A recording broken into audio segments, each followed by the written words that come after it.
Indian temple is not a place of worship or prayer. Are you aware of this? It is not a place of worship or prayer. Today, because you don't know what else to do, you're going and doing things that everybody else is doing everywhere. Nobody ever leads a prayer in the Indian temple. These were… there's a whole science of building a temple. This is called as Agama Shastra.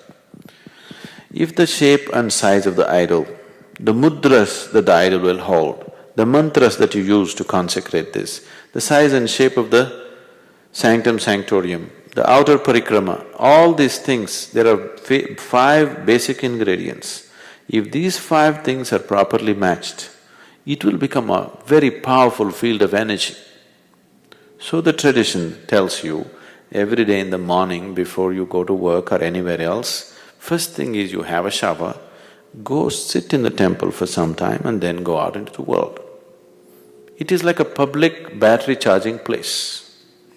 Once you go into the world, the nature of the world, the physical, material world is such, once you go into the world, every transaction in the world is like this.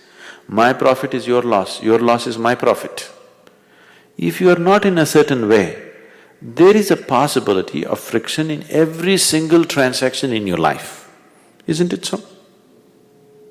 Yes? Every word that you utter, every little thing that you exchange, everywhere you can fight with somebody. Because in everything it is like this, if you have… somebody has to get something, somebody has to lose something.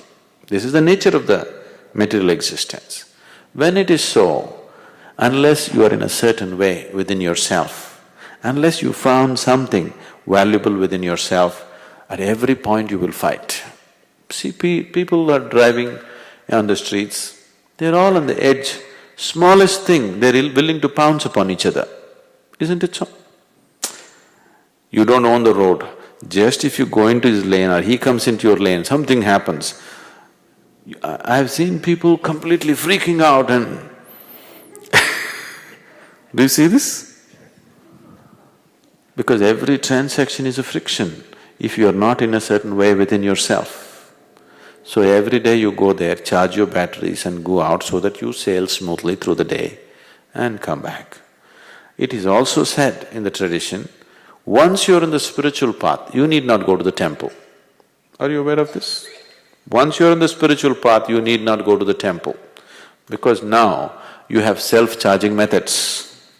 You're charging your own batteries. You don't need to go to the public charging place. So the Indian temple was never a place of worship or prayer. Even now it is not so, though people are slowly trying to make it like a church where they go and pray and ask for this and that. Otherwise, in the tradition they told you, you have to sit there for some time. At least in South India it's still alive. I think in North it's generally dead. People who come from South India are aware they must sit in the temple for some time. But now they're just touching their bottom to the floor and going away. You can… there are live temples which are very, very powerful. They've given you something about the Dhyanalinga temple? In this temple, there are no rituals, there's no worship, there's no prayer, there's no offerings. It's in total silence, always. You come and sit there. Somebody who does not know anything about meditation, you come and sit there, without a single instruction, he will become meditative. The very energy is like that. If you're a little sensitive, it'll shake you from the root of your spine. It is so powerful, the impact that it has on you is so big. All the temples were built like that, but for different purposes, some for well-being, some for physical well-being, mental well-being, material well-being. Like this, they built various types of temple. There's a whole science behind it. Unfortunately, not knowing how to maintain it, we have killed lots of temples. We've killed them. And today you're building temples just like shopping complexes, probably for the same purpose, or it's like a social place. Temple has become more like a club.